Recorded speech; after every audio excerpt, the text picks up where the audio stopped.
get a good feeling, yeah.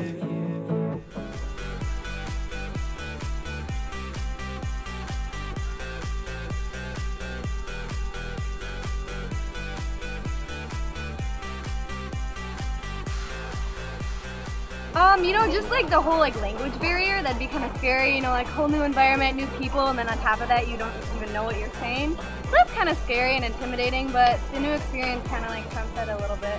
Just the promise of new stuff and cultural differences, all that new learning experience.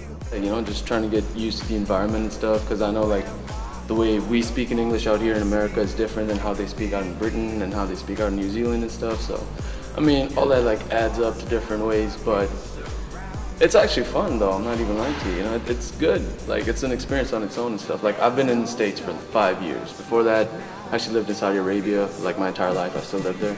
I am Pakistani, so I have lived in that third world country and it's horrible. You know, so different places, different methods of education too. I gotta give it to America for one thing.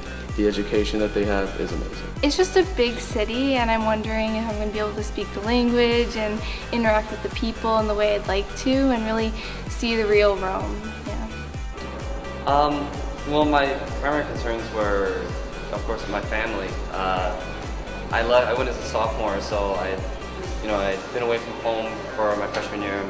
That was quite an experience, and it forced me to grow. But then leaving the country, because I studied in Rome, forced me to really sort of grow as my own person, which I don't know if I would have been able to do if I had stayed in the States. Also, another concern was the language barrier. I didn't know if I would be able to acclimate to Italian as quickly as I did, but all in all, I think it was the greatest academic experience of my life. I guess if you're an undergraduate, if you're kind of still trying to decide your course of study, or if you're not really set on a kind of particular career path or something like that, you might be reluctant to go abroad because you may think it might kind of sidetrack you.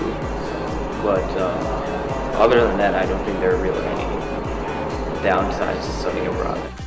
One of my main concerns was that I realized that the John Felice Rome Center did accept students from all over the country from different universities. So going in, I didn't know anybody who was going as well, because I went my sophomore year. Usually people go their junior year, but I was able to meet a lot of nice people, a lot of good friends while I went, and I often went to different countries with these friends that I met, and it's a really close-knit community at the John Felice Rome Center. You're bound to meet everybody, and you're gonna make really good friends. And there's no stopping us right now.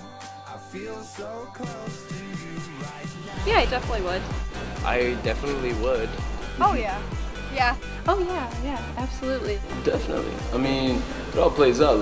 It would help a lot of students, definitely. Yeah, I think if I didn't know much about studying abroad, I want to get more information about it. Yeah, I mean, and I think the university tries to do these things with all the support staff that we have abroad and everything. But I mean, anything that the student can get his or her hands on is an invaluable asset for studying abroad, because most of us had never studied abroad, especially in high school. But I think it'd be a great idea. Yeah. No, I didn't look at anything before I studied abroad. Even though I would like for there to be some more information in regards to the John Felice Rome Center, specifically on things to worry about and some issues that may come about and how to deal with them.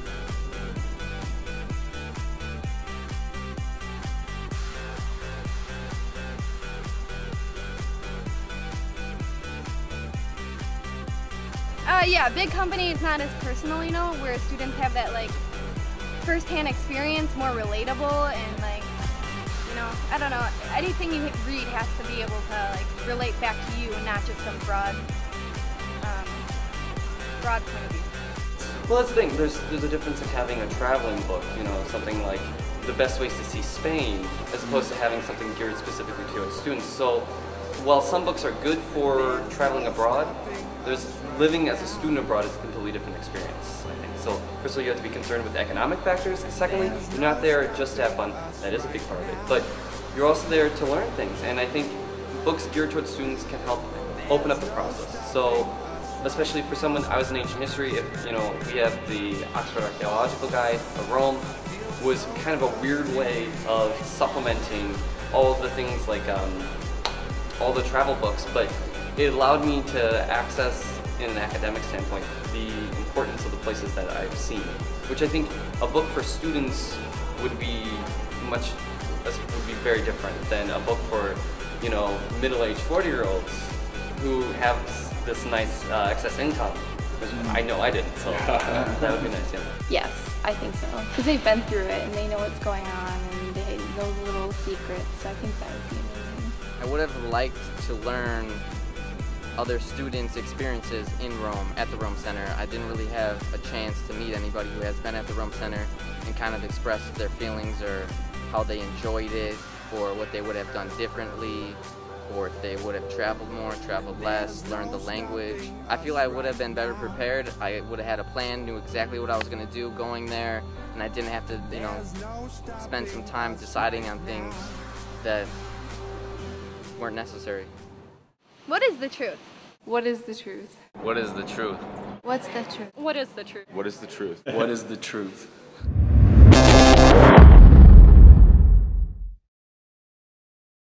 The mountains top, walk on water, I got power, feel so royal. 1 second, I'ma strike for you. Diamond, platinum, no more for you. That adrenaline, never giving in. Giving up's not an option, gotta get it in. Witness, I got the heart of 20 men. No fear, go to sleep in the lion's den. That glow, that spark, that